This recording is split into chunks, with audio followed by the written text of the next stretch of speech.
Hai sahabat, jumpa kembali. Tema kali ini adalah krisis yang menghasilkan pemenang. Wow, luar biasa.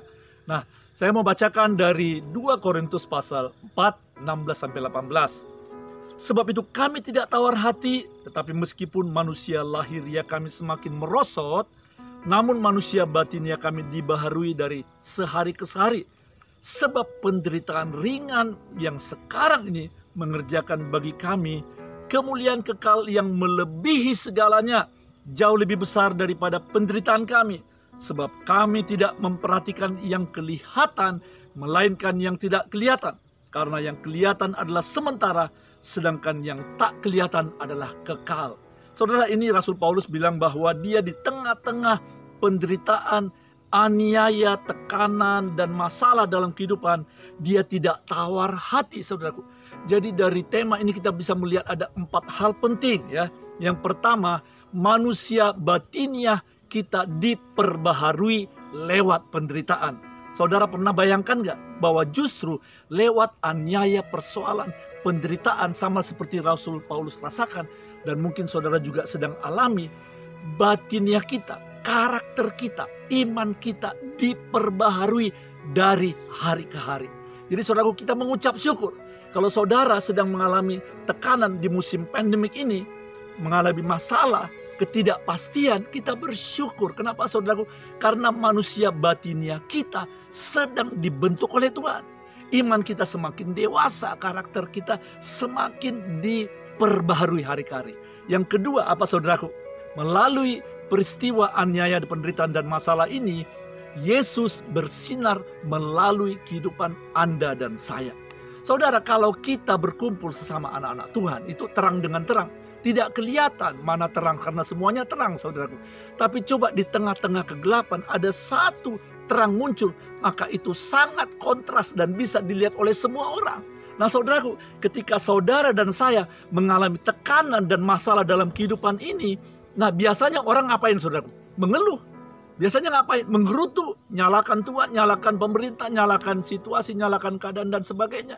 Tapi ketika kita bisa menunjukkan ucapan syukur, ketika orang bisa melihat, wah justru di tengah-tengah masalah, saudara tetap berbuat baik, membagikan pertolongan buat orang lain. Padahal saudara sendiri, kita sedang mengalami penderitaan. Itu sesuatu yang berbeda. Tidak sama dengan dunia, saudaraku. Jadi benarlah bahwa di tengah krisis ini, Yesus bersinar lebih jelas melalui kehidupan saudara dan saya. Karena itu saudaraku, mari tunjukkan ya, pancarkan sinar itu melalui kehidupan saudara di tengah-tengah penderitaan. Saudara, di dalam bahasa Cina ada namanya weiji, artinya krisis ya. Nah, kalau kita lihat dari sisi positif atau pengharapan iman, ji itu artinya opportunity atau kesempatan. Tetapi dalam sisi negatif atau pesimis, W itu artinya danger. Nah saudaraku, di tengah-tengah situasi masalah, saudara mau lihat dari sisi mana? Yaitu dari sisi positif, artinya kesempatan berbuat baik, kesempatan menjadi terang. Atau saudara melihat dari sisi W, yaitu danger atau bahaya. Tergantung kita saudaraku. Puji Tuhan ya, kita perlu berpikir positif dengan iman yang positif. Yang ketiga, krisis melahirkan pemenang. Saya bacakan dalam 2 Korintus pasal 4, 8, dan 9. Dalam segala hal kami ditindas, namun tidak terjepit. Kami habis akal, namun tidak putus asa. Kami dianiaya, namun tidak ditinggalkan sendirian. Kami dihempaskan, namun tidak binasa. Wow, luar biasa saudaraku. Jadi, disinilah akan terlihat seorang juara, champion atau pemenang ya. Seperti pepatah mengatakan, champions are born in crisis. Saudara tahu, kalau seorang pelaut yang unggul itu tidak dihasilkan dari pengalaman mengarungi sungai yang riak-riak kecil atau tenang. Tidak saudaraku. Tetapi itu dihasilkan dari pengalaman ketika dia melewati badai topan yang besar. Dan ketika dia berhasil keluar, maka dia menjadi seorang pemenang. Nah saudaraku, kita lihat bahwa dalam Alkitab banyak kisah-kisah heroik di mana ada Gideon. Di tengah kesulitan dia menghadapi lawan-lawan yang begitu besar jumlahnya, dia keluar sebagai pemenang. Daud, dia berperang melawan Goliat, raksasa, dan dia keluar sebagai pemenang.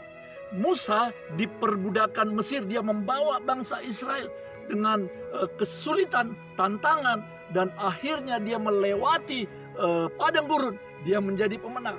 Nah saudara, Yusuf juga ketika melewati musim kelaparan, selama 7 tahun dia memimpin orang-orang untuk bisa mengalami kecukupan. Dia menjadi pemenang.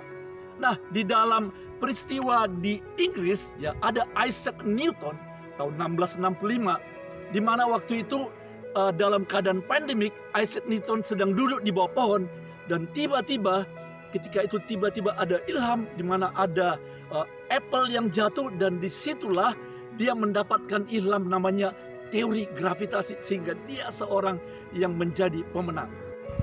Yang keempat ya, tidak tawar hati walau kondisi lebih buruk. Nah saudara, di dalam 2 Korintus pasal 4 ayat 16 dikatakan, sebab itu kami tidak tawar hati. Tetapi meskipun manusia lahirnya kami semakin merosot, namun manusia batinnya kami dibaharui dari hari ke hari. Wow, luar biasa. Saudara, karena itu saya mendorong kita semuanya, termasuk saya. Ketika situasi kelihatannya semakin sulit, jangan tawar hati. Jangan menyerah, jangan undur. Saudara perlu bertahan, perlu bersabar, karena Tuhan pasti akan menolong saudara. Nah saudaraku, Rasul Paulus berkata di dalam 2 Korintus pasal 12, perhatikan di sini saudaraku, ayat 9 dan 10. Tetapi jawab Tuhan kepadaku, ini kata-kata Rasul Paulus, cukuplah kasih karuniaku bagimu, sebab justru dalam kelemahanlah kuasaku menjadi sempurna. Sebab itu terlebih suka aku bermegah atas kelemahanku. Saudara coba renungkan. Rasul Paulus berkata terlebih suka dia dalam keadaan sengsara, dalam keadaan kesulitan, masalah dan tantangan. Kenapa saudaraku? Karena ada dikatakan di sini, supaya kuasa Kristus turun menaungi aku. Ketika kita dalam kesesakan, kita berseru pada Tuhan. Ketika kita dalam keadaan susah, kita angkat tangan, maka Tuhan turun tangan. Haleluya. Karena itu aku senang dan rela di dalam kelemahan, di dalam siksaan, di dalam kesukaran, di dalam penganiayaan dan kesesakan oleh karena Kristus. Sebab jika aku lemah, maka aku kuat. Haleluya. Saudaraku, mari di tengah-tengah situasi yang tidak menentu, tantangan apapun yang kita hadapi, saudara ingatlah, ketika kita dalam keadaan tersesak, kita berseru kepada Tuhan, maka pertolongan Tuhan akan datang. Saudaraku, hari ini peganglah firman Allah.